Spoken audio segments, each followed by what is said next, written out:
Okay, great. So hello, everyone. Welcome to today's meeting. We are going to discuss depression today.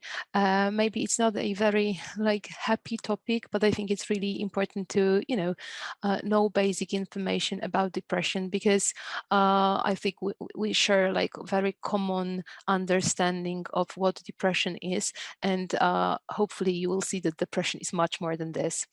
So I'll tell you everything that I know. And at the end of the session, you will have the chance to ask questions, discuss things that are interesting to you, or maybe you're just curious about.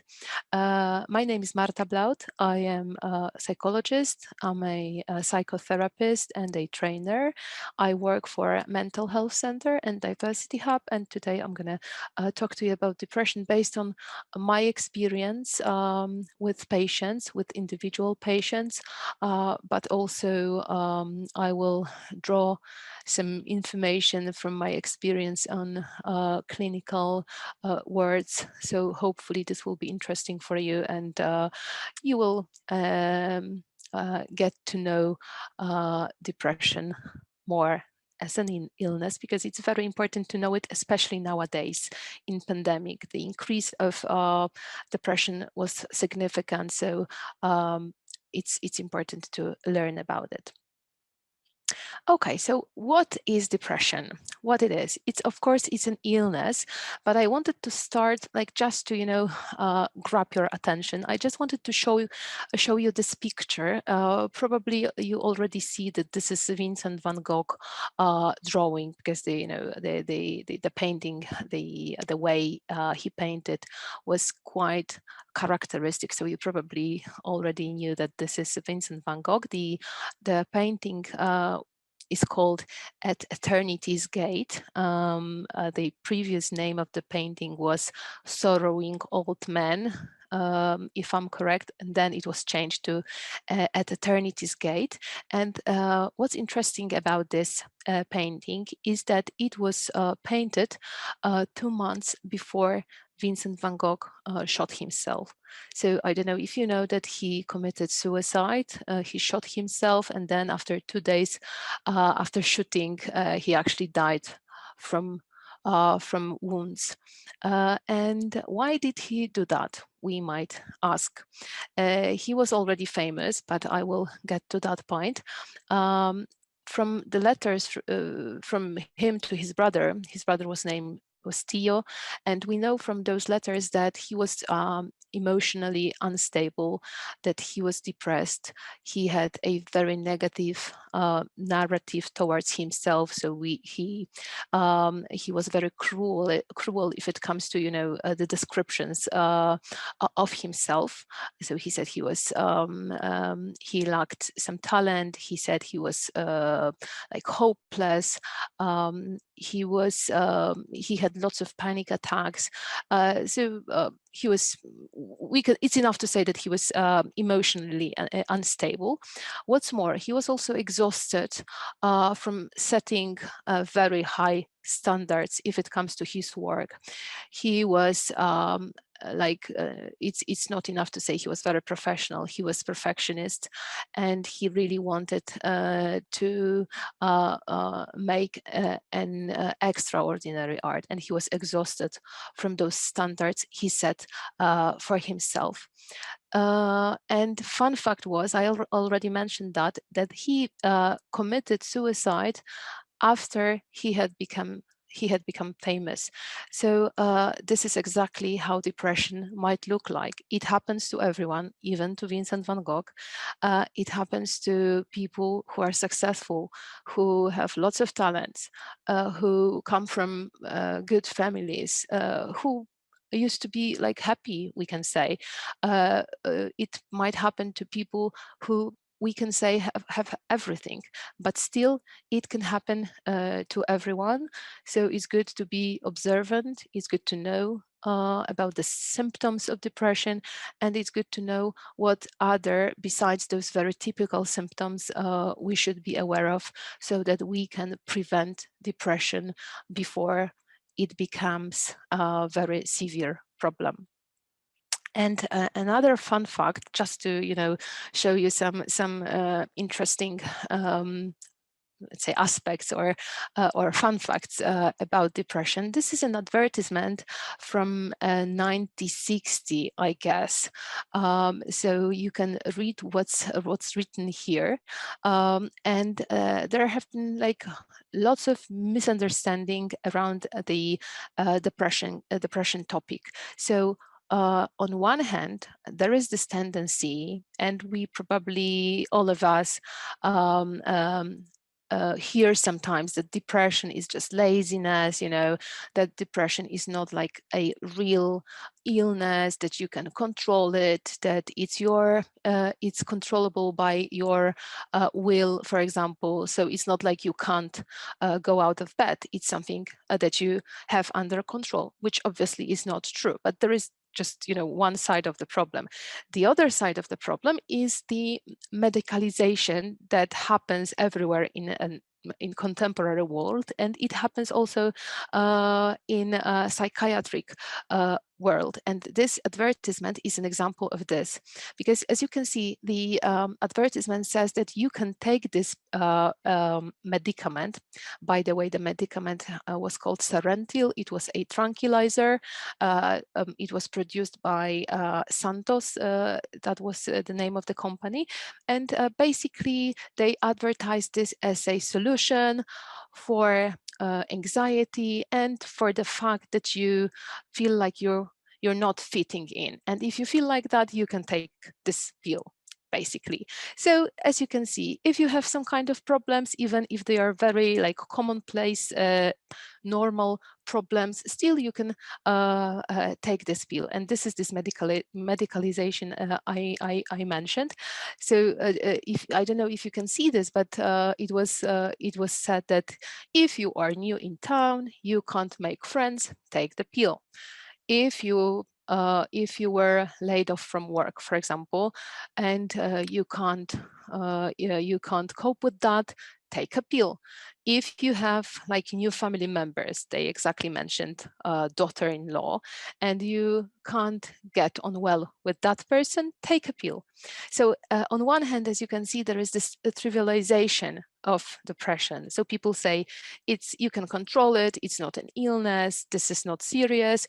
And on the other hand, whenever we face any kind of issue, like even normal issue, for example, we lose someone and we are grieving, they say like there is no, it doesn't make sense to to be in such a negative condition, bad condition, negative emotion, take a pill. So this is this a paradox. And of course, just to finish talking about this interesting fun fact, of course this ad was banned. I think they were banned, and they had to pay some kind of financial fees for this, but still it happened, and it still happens nowadays, that if you have any kind of normal issue and you just can't, or you don't want to cope with the issue, you can go to a doctor and they will prescribe something.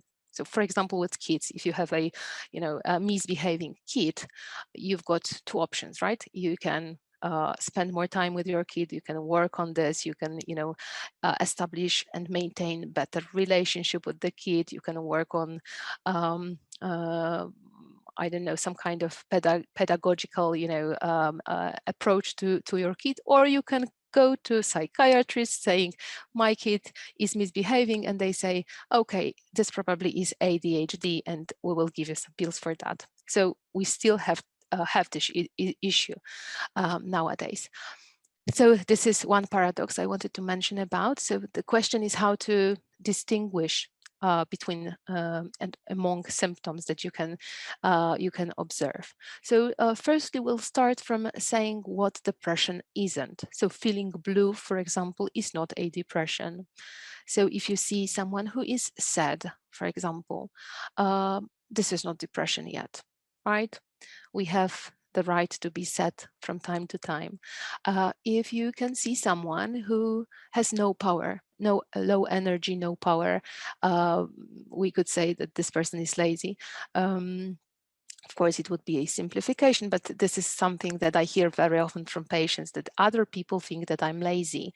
So laziness, let's say in quotes, it's not a depression yet. If you observe irritation, frustration in yourself or in people surrounding you, or in someone who is in your environment, still, this is not a depression yet. If you can see someone who has negative way of thinking, this is quite a like maybe not risky, but we need to observe that negative way of thinking. So being pessimist, it's not like a depression yet, of course, but research shows that negative way of thinking can pave the way for depression.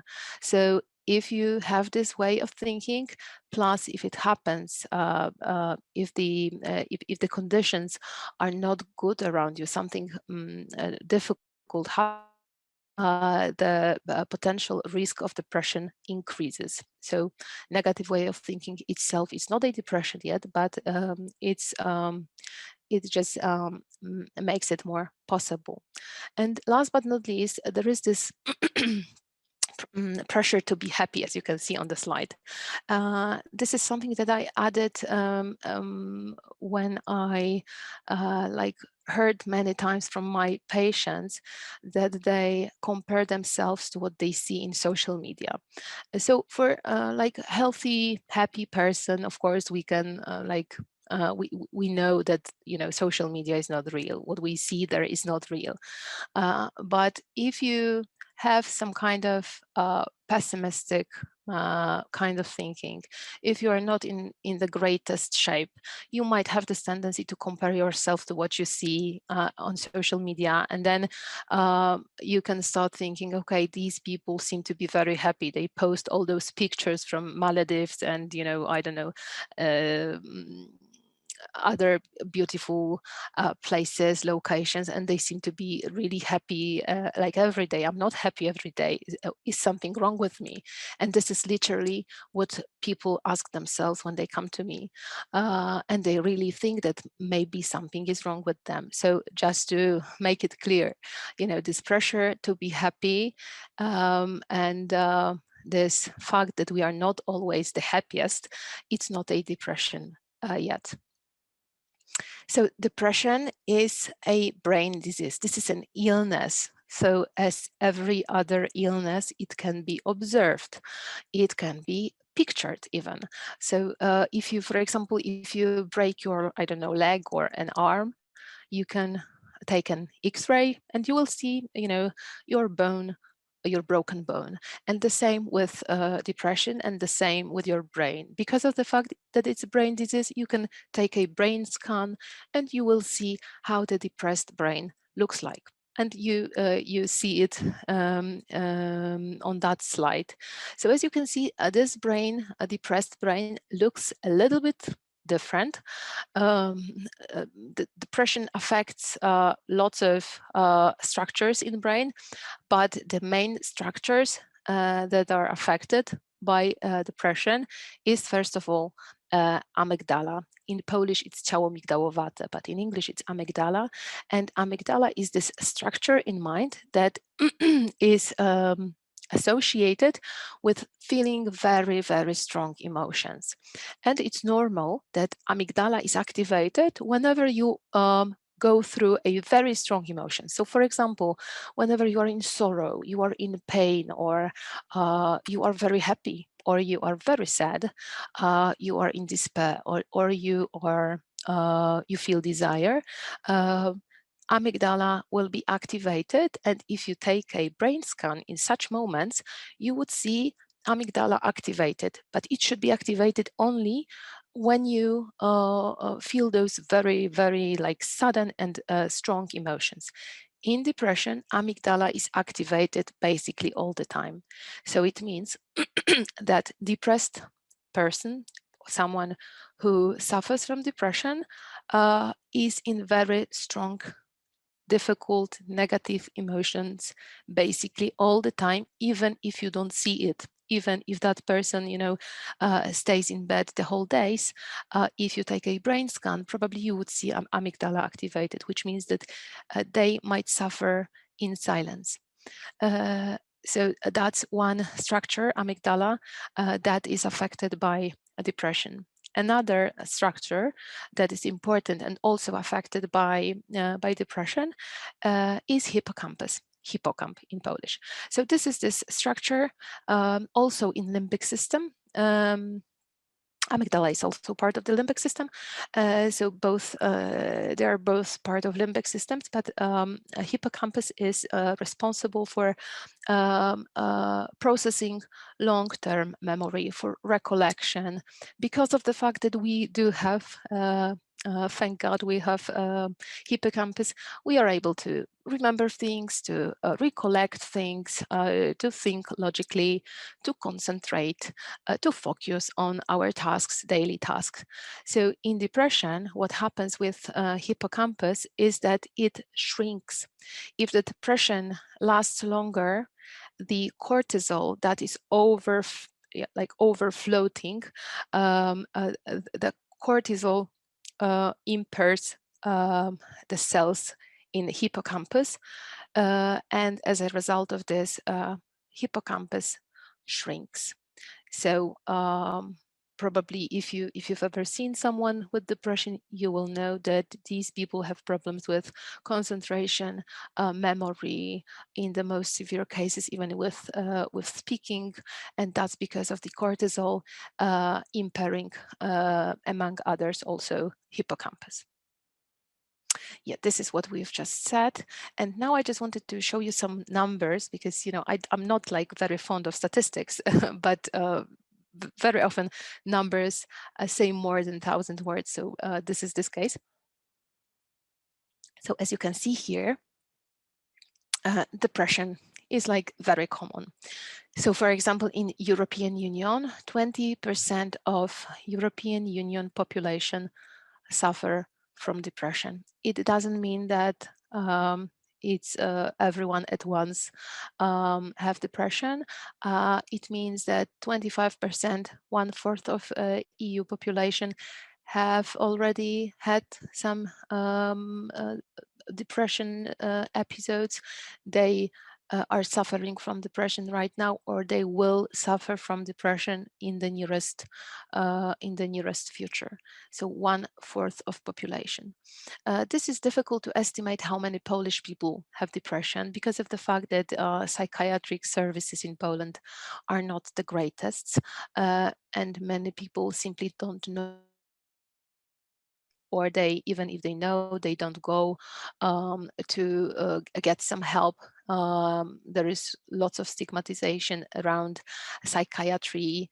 So it's estimated that 50% of major depressions are even not diagnosed or not treated.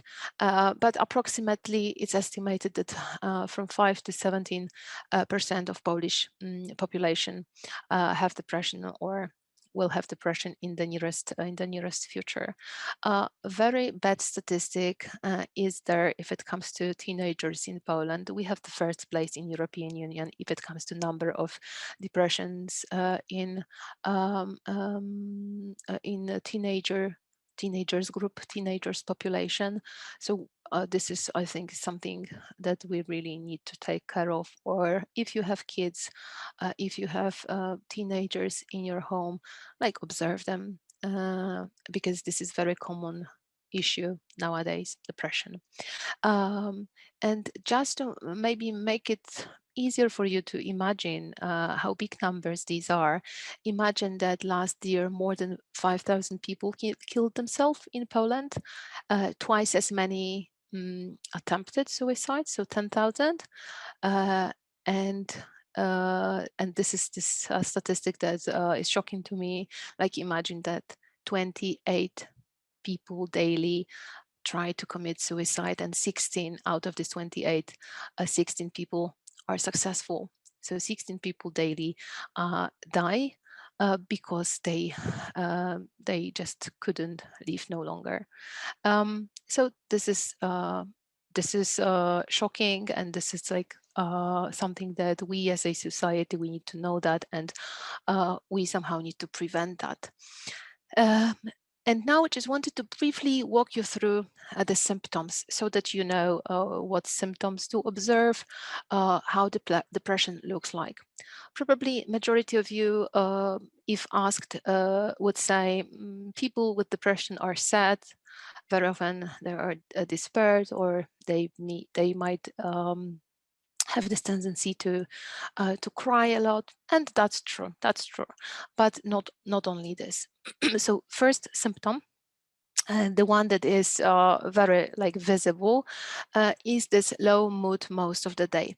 But it doesn't mean that sometimes someone is in huge despair every day and all the time, or it doesn't mean that someone is very sad, like, you know, they don't go out of bed. It doesn't mean that someone is crying all day long. No, it just means that in comparison to what that person used to be like before, the mood is lower. And what's important here is this lack of compatibility with the world, because everyone sometimes, all of us sometimes has low mood, right? So this is our right to sometimes respond to events with this low mood reaction, let's say. But what's characteristic for people in depression is that whatever happens, they react in the same way. So no matter if you get a promotion, for example, you will react with this low mood. So no matter if you get a promotion or you crushed your car, the reaction will be the same. So that's something that is very characteristic. No matter what happens, there is this negative reaction. There is this lowered mood as a response. Oh no, what happened now? Can you see the screen? Just let me know, because I clicked on something and it disappeared, but I think Yes, we are slide. ready Yeah, to. I can see Okay. it. Sorry. Okay. But why can't I? Okay, it's here. Okay.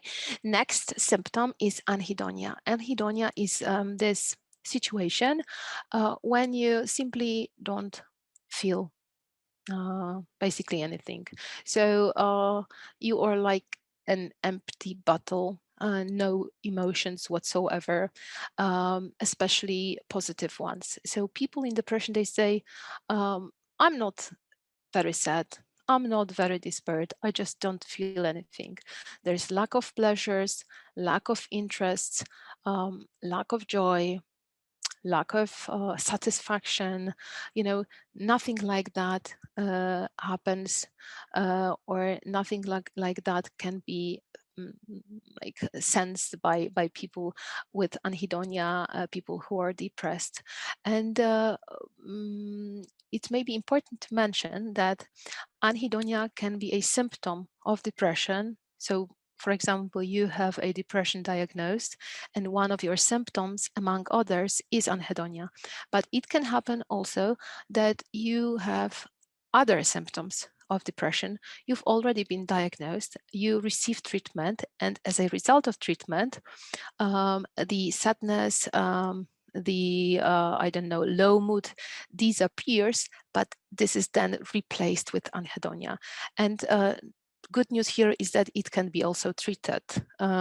So you just need to have a good working relationship with your psychiatrist, and you need to report that maybe I'm not in despair anymore, but now I don't feel anything. Can you do this?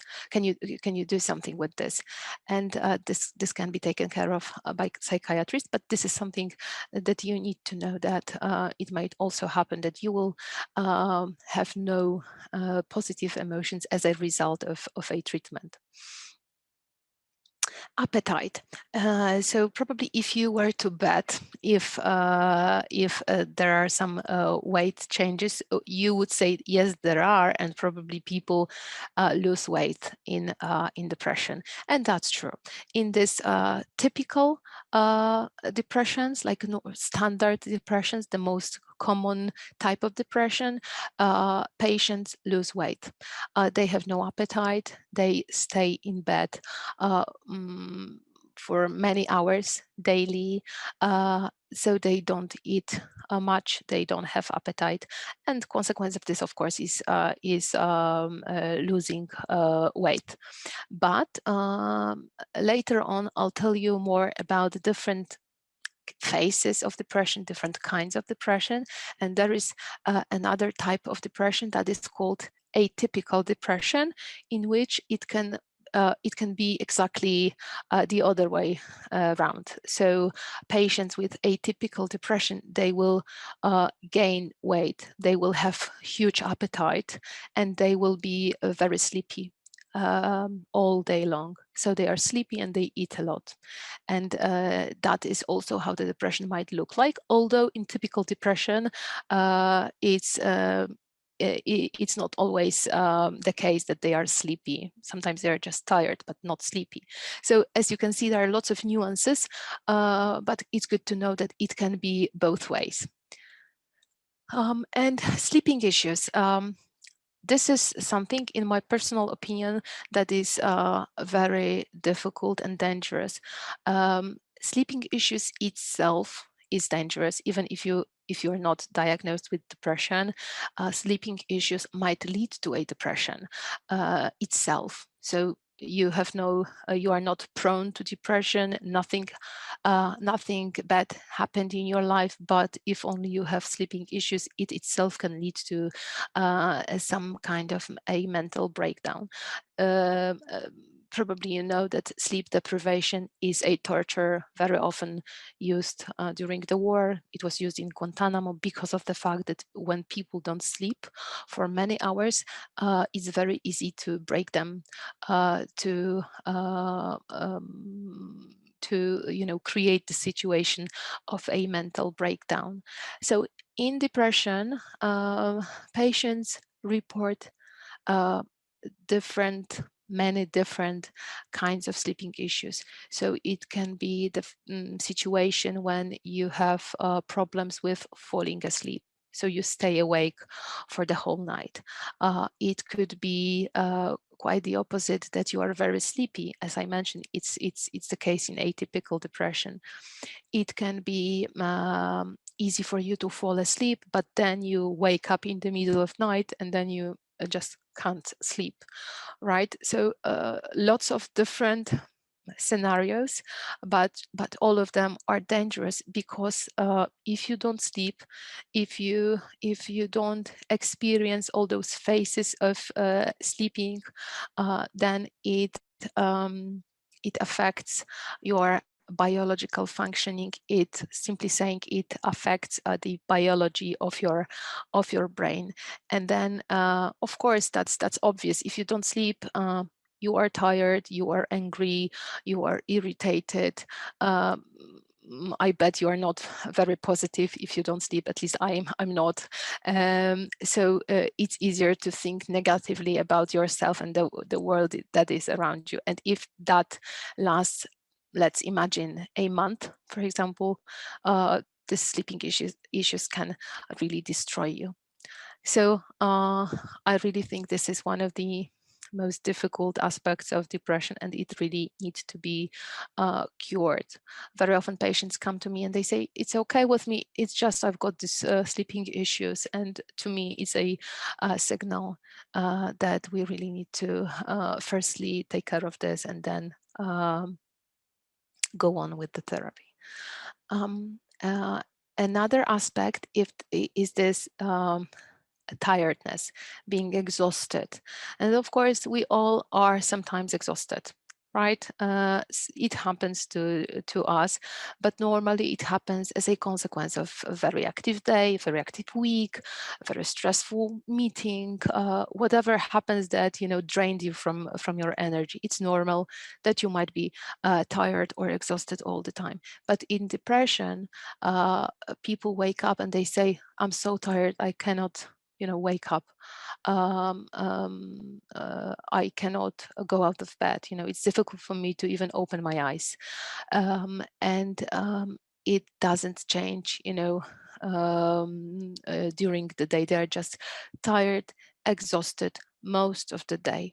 And in the most severe cases of depression, these people really stay in bed for the whole days, weeks, months, and it's very important to activate them. And by activation, I mean the situation that, for example, someone agrees to sit on bed like twice a day, right? Move your arm twice a day, and that's enough at the beginning.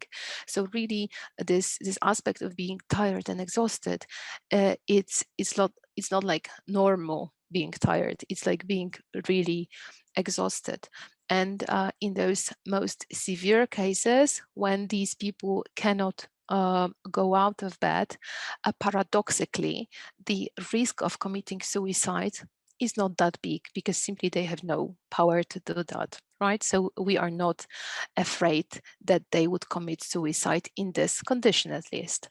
The problem becomes bigger when they start receiving treatment. So if you know someone who has gone through a severe depression, you probably know that at the beginning there was no risk of depression. When they started receiving treatment, they started to be more activated, let's say. They start to have more energy, and that's the moment when we really need to be very observant, because this is the moment when their brains are still in depression, and they still are in a very difficult situation emotionally. From the emotional perspective, they are still very sick, but the activation is bigger.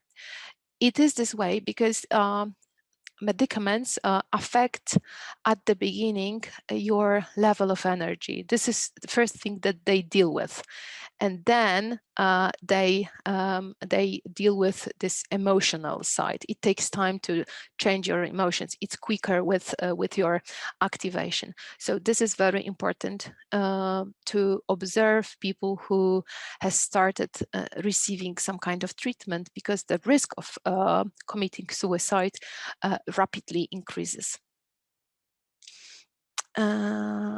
So, for example, just one more thing on that. People who are very depressed and they are treated clinically, they need to be observed right after they are released to their families. So this is what we say very often to families. Even though your mom, your dad, your brother, sister, whoever that is, even though it looks like that person is in a better condition, in better shape, they are more energetic, their brains are still very like sick emotionally. From the emotional perspective, they're still very depressed, and you need to really observe that person, even if they look like they're more optimistic. Very often this is how they mask their plans for committing suicide. Low self-esteem. This is like really, on one side, this is typical. Probably you all know that people in depression, they describe themselves in a very negative way. But when you hear really what these people say about themselves, it's heartbreaking very often, because you can see someone who is clever, very talented, like everything is fine with that person, and that person says, I'm hopeless, I'm silly, I'm stupid, I'm ugly, I'm disgusting, I don't know how you can spend time with me. This is something that I heard from my patient. Another thing that I heard from my patient, which was like difficult to me to listen to, and it was really heartbreaking, was when a teenager said that it's a waste of oxygen that he's still on this earth. So low self-esteem, it's not only that they say that, oh, maybe I'm not that great. No, they say very difficult things about themselves. And of course, the worst narrative they use for describing themselves, the worse they feel. So this is like a vicious circle, if you can imagine. So I keep saying ugly things about myself. It influences how I feel. It increase, my emotional issues, and it goes on like this. So it's like a vicious circle, as mentioned.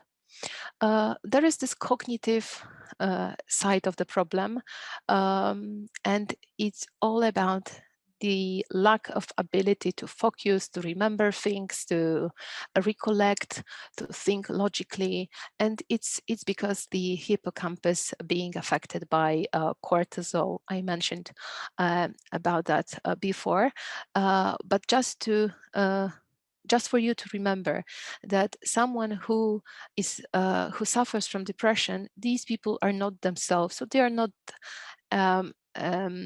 so sharp-minded as they used to be, because they are sick, right? It will change when they get better, but when they are depressed, they might have problems with concentration, with memory, with recollecting things, with decision making. They are very indecisive, and this is also difficult to deal with, because very often they say, "Oh, you see, I'm so hopeless that I can't even remember where I put my keys. I used to be a financial director, for example, and now I can't remember where my keys are." This is something taken from life, from my patient. So it also affects how they think about themselves. So it's good to tell them, no, it's just an illness. It's not you. It's an illness. It will disappear once the treatment is implemented. No worries. Okay, and the last but not least, the most important thing about depression is the fact that we need to remember that it's a very serious, fatal disease. If not treated, it can lead to suicide. And it's enough to say that more than 50% of people who suffer from depression have suicidal ideation. So they think about committing suicide. Even if they say they don't have these thoughts, they do. 20 up to 60% of people who suffer from depression attempt to commit suicide, and 50%, as you can see on the slide, actually commit suicide, are successful. 15% of people who suffer from depression. Just to show you how big number that is, imagine I checked the statistics. I couldn't find statistics from 2021, but I found statistics from 2020. In Poland, 5,165 people committed suicide in Poland, and this is Karlino. This is the place that I went for holidays last week. I just randomly checked how many people live in Karlino, and this is approximately as many people as people who committed suicide in 2020. So as you can see, it is as if the whole population of Karlino decided to commit suicide during 1 year. So this is really shocking if you think about this way. Okay. Okay, and if it comes to the symptoms, still, we can divide them into 3 groups. The first group is behavioral symptoms, the second is cognitive, and the third one is emotional. Emotional symptoms are probably something that you associate with depression, like intuitively and naturally. So if I ask you, probably you would say depressed people are sad, they are gloomy. Some of you would probably know that very often depression is manifested by anger, not sadness. So they are angry, they are easily irritated. When you spend time with people in depression, you feel this tension. They are very anxious. Of course, they report lack of joy, lack of motivation to do anything. lack of positive experiences and emotions whatsoever. But very often what they also say, they say that they feel guilty and that they are ashamed of who they are. So this is very often what you would hear from someone who is in depression, that they feel guilty because of the fact that they are who they are, that they are sick, that they are no longer the same persons as they used to be. And on top of this, what is really almost always, they say, I feel this vast emptiness. They very often say, I feel as if I was closed in a hole, very black hole. There is nothing in there. It's just me and my sick head. I feel emptiness, nothing else. And this emptiness is something that I really have heard like many times. So this is probably something that patients with depression experience. If it comes to these cognitive signals of depression, you, as mentioned before, you will see that they've got difficulties if it comes to decision making. They are indecisive, so it wouldn't be good to ask a patient in depression to make a decision, because not only they are not able to make a decision, plus it affects again how they think about themselves. So it's not a time for them to decide. Um, they suffer from lower concentration. They might have some difficulties if it comes to logical thinking, seeing like consequences, mathematical reasoning. This is something difficult for patients in depression. Um, in like very severe cases of depression, you will see downturn of thinking and very slow pace of speech, to that level that sometimes they start a sentence, they keep talking, and then they forget the end of the sentence, or they forget what they wanted to say. So it's difficult for them to follow their thoughts. And it's also heartbreaking to observe that if you are around someone in depression, and if you are someone who is around a person with depression, it's our, let's say, duty to help them in such situation, not to rush them, help them to gather some concentration, maybe to remind them about things that they need to remember about. And of course, if it comes to this cognitive side, they are not able to see things positively. So whatever happens, they will expect negative consequences. Um, this is also something characteristic. And last but not least, if it comes to behavioral symptoms, you will observe in majority of cases losing strength, losing energy. This what I've already mentioned, that they will have, that they have like no energy whatsoever. So they will stay in bed, stay at home for days, weeks, etc. Very often they have no motivation and energy to take care about themselves, so they don't eat, they don't mm, uh, they don't take care of the hygiene, for example. So if you visit someone who is in the, like big major depression, sometimes you will see self-neglected person who would need a shower, who would need to eat something, and they just deny to do anything. Right, so this is this behavioral side of thing. They are very fatigued, they are very tired. They are just unable to start any kind of activity. In like rarely, but it happens that they might be quite the opposite. So they will be accelerated, agitated, restless. It happens like rarely, but it is also another aspect of these behavioral symptoms. But in majority of cases, it will be this lack of strength and lack of energy. And now I wanted to walk you through a different phases of depression, different phases or different kinds of depression, just to show you that depression, there is not only one depression. There are many kinds of depression. And the first one I wanted to tell you about is this phenomenon we call masked depression.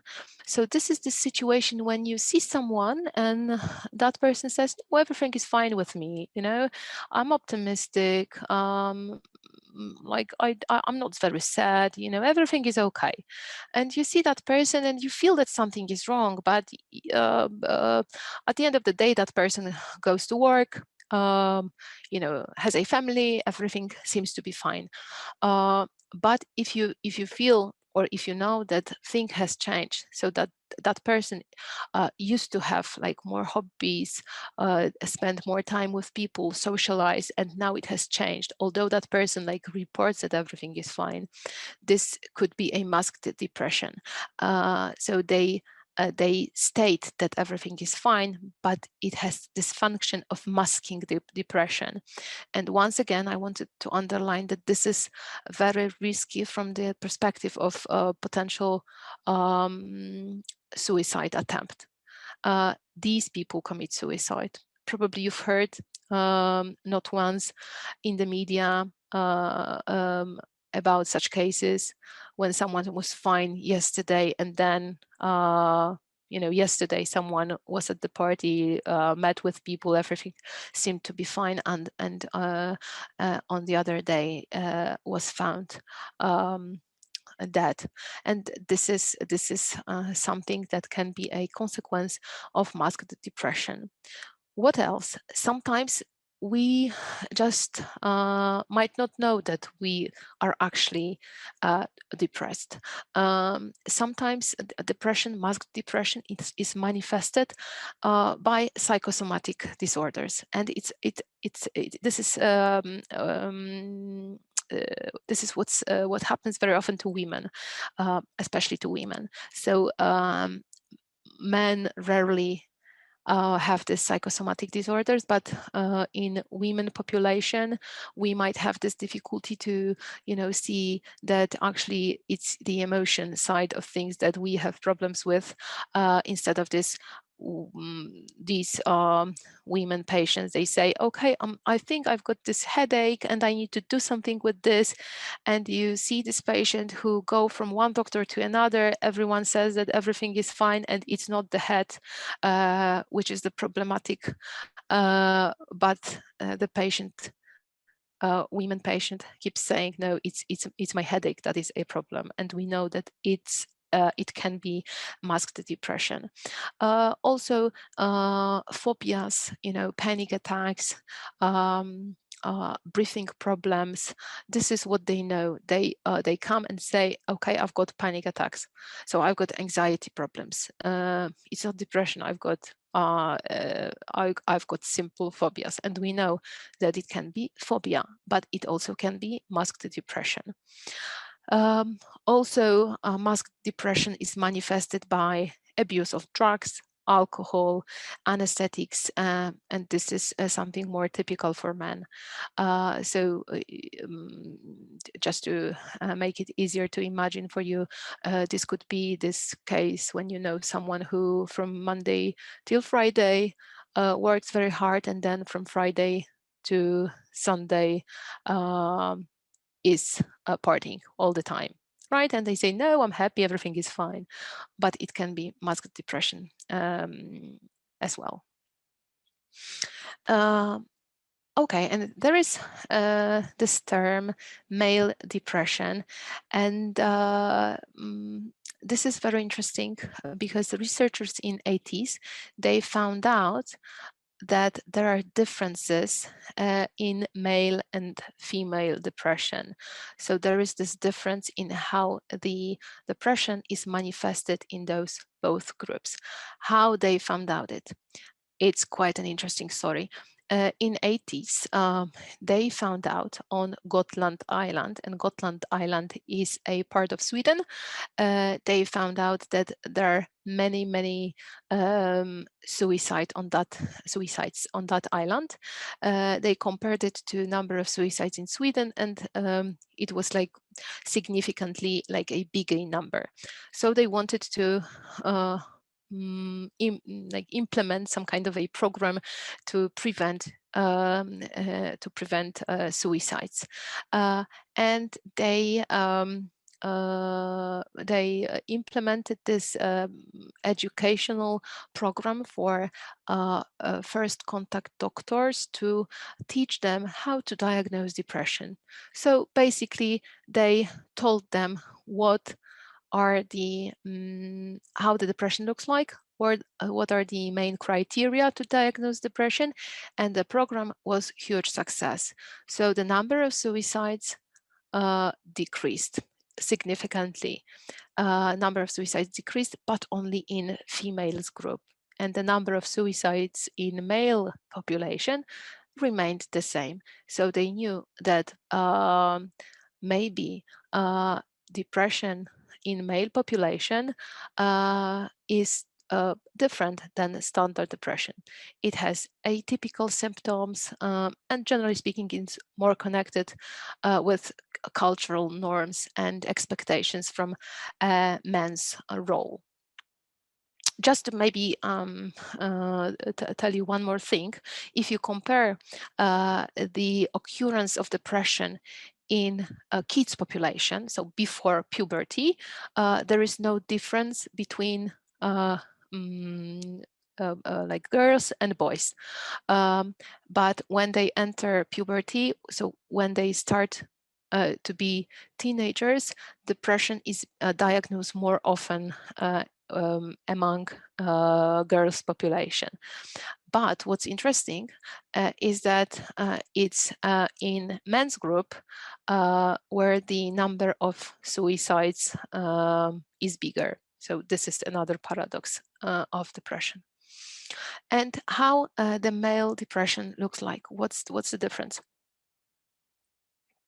So it's not like a male patient comes to you and is like very sad, is in despair, is in contact with emotions. Of course, I don't want to generalize. It's not my aim here. I just want to give you a general description. So in majority of cases, male depression is manifested in a significantly different way. So men have this tendency to abuse of psychoactive substances. So instead of feeling all these negative emotions, they might just go for a party and like drink a lot, for example. A consequence of this is that they've got like risky behaviors very often. After abuse of alcohol or drugs or risky behaviors, it's something that happens even without those psychoactive substances. So you see this road raged individuals, for example. So it can be that they just had a bad day, but also this road rage could be a symptom of a depression in some cases. Men also have this tendency to suppress emotions.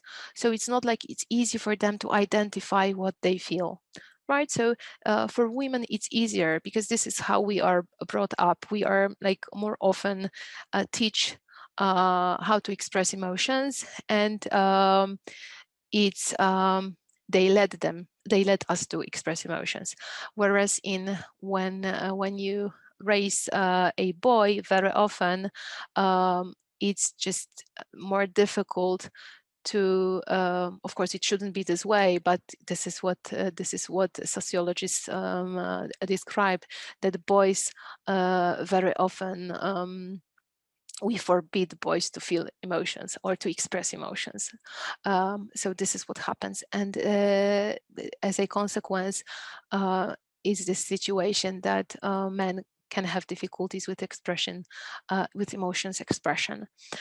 Also, there is this very stiff, like a regulation, a rule, how the real man looks like, who real man is, what kind of behaviors real men have.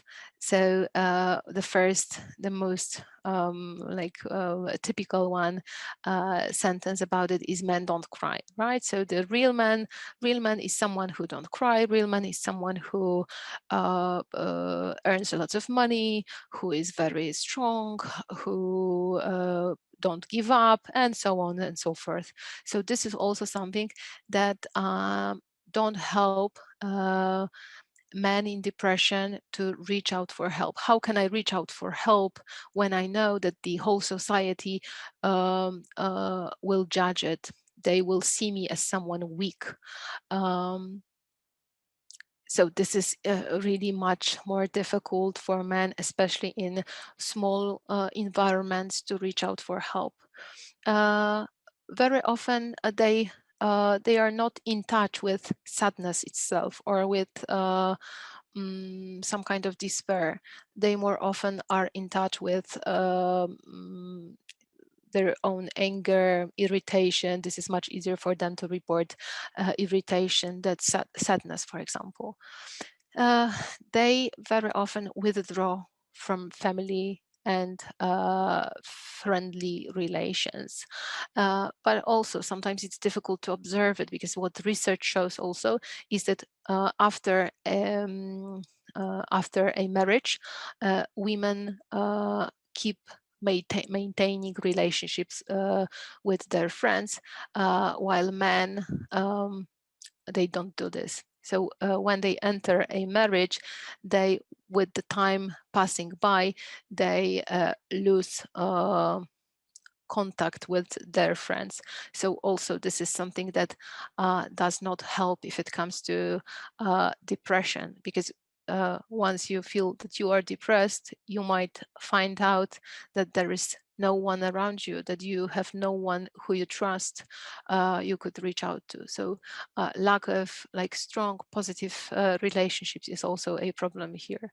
um, and everything that is related to work is also a problem in male depression.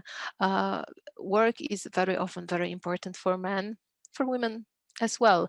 But in our culture, work, success at work is something that really builds male identification.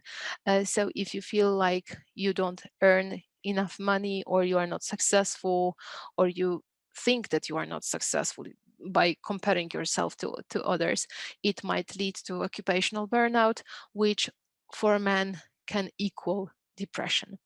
And also what is really important, and people do not associate it with depression normally, is this phenomenon of escapism. So men, very often you would never say that this man goes through depression. You see a successful man who goes to a gym like 5 times a week, or you see someone who uh, like everything is fine, but that person plays video games every day. This is this escape from reality. Very often, this is something that I hear from female patient, but they say, my husband or my partner does not want to make love with me. Instead of this he looks great, so I want it, but he doesn't want that. Instead of this he goes to a gym every day. And I don't know what's going on. Maybe I'm not attractive anymore to him. And the answer is no. Maybe it's not a problem with how the woman looks like. Maybe the problem is this emotional condition of a man. And this is something that people very often don't associate with depression. Um, so just to quickly walk you through differences among or between female and male depression. Causes of depression in the men's group are more related to work, generally speaking. So what can cause a depression is conflict at work, unemployment, financial loss, dissatisfaction if it comes to what you do at work. This is something that can trigger depression in men. Also, if you, this is especially something that happens very often to homosexual men, if you feel that you cannot fill in that typical man's role. So you will never be a head of the family, or you will never be a husband. The whole society wants you to have kids and be a husband, and you know about yourself that you are homosexual. This can be something that triggers depression as well. While in women's group, what triggers depression is more often interpersonal conflicts. It's sometimes it's violence in family, at work, some kind of difficult experiences if it comes to sexual abuse, and so on and so forth. But it's different. As you can see, there are like significant differences if it comes to causes of depression in those two groups. What else? Men externalize symptoms, so they don't feel emotions, they just escape to the gym, to video games, to drinking, to drugs, to some kind of hobbies. Uh, while women, they internalize symptoms. So it happens very often that they will suffer from some kind of psychosomatic disorders, let's say. And luckily for us, for women, what research shows is that we have more like we've got wider network, better relationships, so we more often reach out for help, while men, they very often they don't do that. Okay. And what's very dramatic, I already mentioned that, but I think it's worth underlining, we all should know it, that men attempt to commit suicide more often, and they are more successful in this. They kill themselves more often.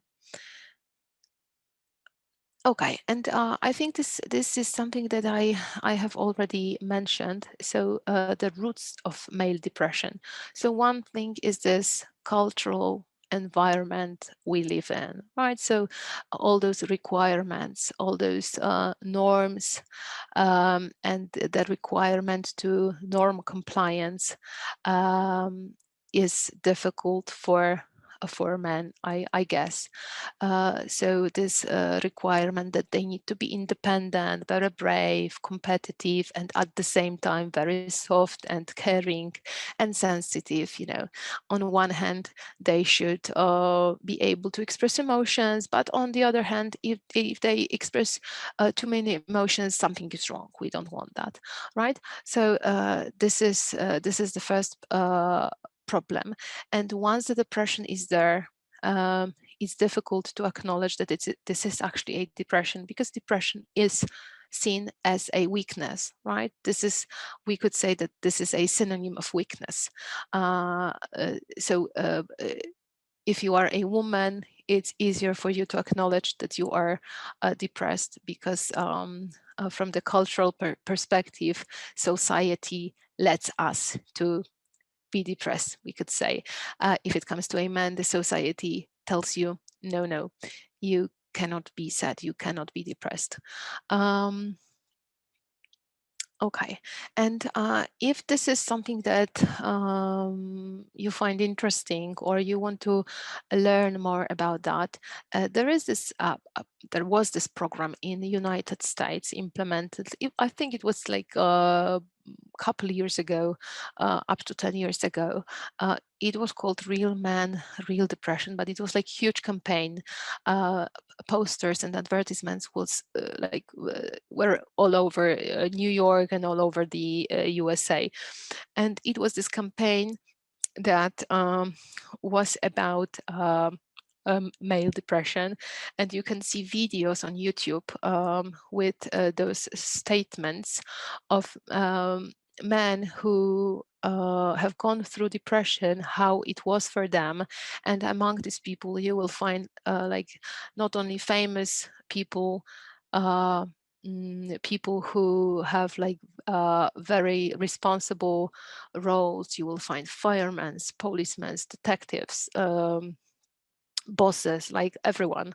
And it's really touching when you listen to those recordings. So if only you find it interesting, or you want to learn more about it, just type in Real Man, Real Depression, and you will find it on the internet.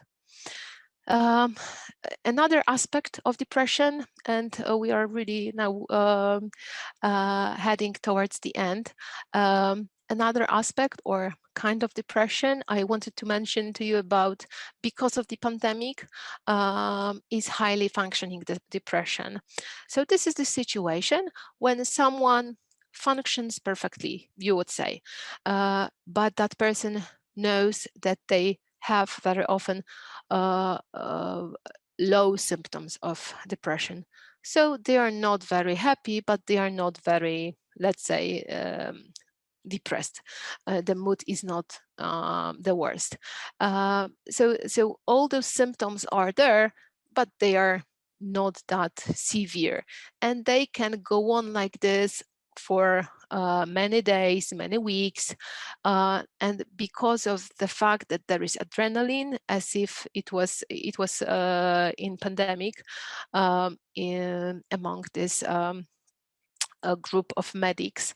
There is adrenaline, so you function, there is this pressure, you need to go to work every day. But when this tragic situation is over, the depression will come, and this is how highly functioning depression very often looks like. So you can go on like this because of the adrenaline, because of the stress and cortisol. You can go on like this for many days, because it is as if you are on the battle. But when the situation is over, then there is this risk that depression will come. And this is what researchers expect to happen among a group of medics, for example, during pandemic. And now I wanted to briefly tell you how you can support a person with depression. First of all, I want to tell you that it's really not easy to be around someone who is in severe depression, because as you can imagine, these people are not very, they are not uh, likable, let's say. And it's not their fault. It's because of the illness. But the fact is that very often they are rude. Very often they are ungrateful for the support they receive. Very often they say really bad things. They discourage you from being around. They say things like cruel things, not only about themselves, but also about you as a supporter, for example. So first thing to remember is that we know, we psychologists, psychotherapists, we know that this is not easy to be around someone who is in depression. But remember that even if they are so difficult to be around, they really need this support. They really need to have someone who is around them, who help them, who support them. They really need a routine. So if you check on them, for example, a couple times a week, even if they say they don't need it, they really wait for that. And I remember my patient who said that when he was in this the worst moment of his depression, he remembers this as if he was in a huge whole. And the only positive thing he sticked to was this knowledge that once a week his friend comes. So this was this thought that kept him alive, simply saying. So this is really important to be around a person with depression. What's also important, encouraging them to sticking to treatment. This can be difficult for them, not only to remember about those pills, remember about these routine of taking pills a couple times a day, but also to see a sense in treatment. And very often, depressed people, they want to receive some kind of help, but it's difficult to admit that they need some kind of help if, for example, they hear from people surrounding them that it's a shame to go to psychiatrist. Okay, don't go there because they will think that you are crazy. Okay, so we need to like observe how and what we say about psychiatry, what we say about and how we talk about mental illnesses. So be aware that they listen to this kind of narratives, and if the narrative in your family is negative about treatment, even if you say to them directly, yes, go for treatment, but they know that you think negatively about psychiatry in general, they might have difficulty to reach out for help. Also, active listening. So don't judge them. Don't try to like force them to think differently. Don't say, for example, no, you can't say that. Don't say that you are stupid. This is not helpful. Listen to what they want to say. Show them that you really see them. Give positive reinforcement. So whenever possible, you can underline small successes even. So if someone managed to go out of bed, this is a small success for someone with depression. So we might celebrate it. Okay, so if you managed to go out of bed, let's walk around the room. This is great that you managed to do that. And I think what's really the most important is to spend time together. And it doesn't necessarily mean that you need to do like huge things together, or you need to, I don't know, go to a museum or to cinema together. Just be in the same room. Make that person feel that he or she is important to you. Just being together is something that can help them. There is this research that shows that alienation, so the situation when a person in depression is left alone, if you take a brain scan of that person, it looks like this person is physically hurt. So really being alone does not help. And offer assistance with everyday issues. This is also very important. Remember that they might have some problems with concentration, remembering things. So what for us is obvious, or for us is very easy to remember about, for them it's more difficult. And if they forget about something, this can influence how they think about themselves. So if they forget to take a pill, a natural consequence for someone in depression will be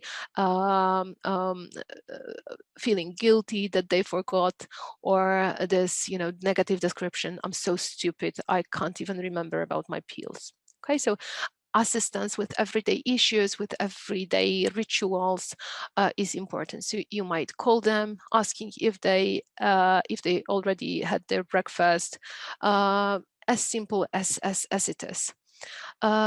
Don't ask generic questions. For example, how are you? This is difficult to answer even for a healthy person.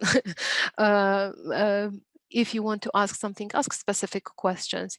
And if they have difficulties with answering, you can help them to answer these questions, for example. And once again, I wanted to underline the fact that it's really difficult to be around someone in severe depression. So if it happens that you do have someone who has been sick for some time, you probably know that you really need to take care of yourself. So if you are exhausted from taking care of someone else, it will be difficult for you to take care, to really take care of this person. So it's really important to, have breaks, have your own hobby, have some time apart from um, the person that is sick.